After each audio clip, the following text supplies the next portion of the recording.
नमस्कार.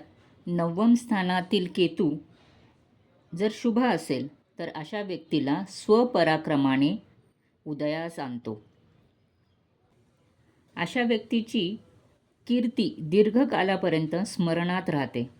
धर्म, कायदा, तत्त्वज्ञान, शिक्षण, राजकारण या त्यांची महत्त्वाची कामगिरी घडते. धर्मशास्त्राचा हे सखोल अभ्यास करतात.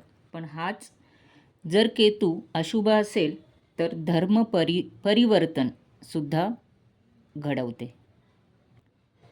तर हा केतू शुभ असेल तर धर्माविषयी खूप आवड, आणि हा जर केतू अशुभ असेल तर धर्माविषयी ढोंग करणे हा असेही दर्शवतो. तर अशा केतूला धर्मस्थानी दान करणे, धर्मस्थानी तीर्थयात्रेला जाणे किंवा तीर्थस्थानी चांगल्या मनाने तप, जप व पूजा अर्चा करणे असे आहे.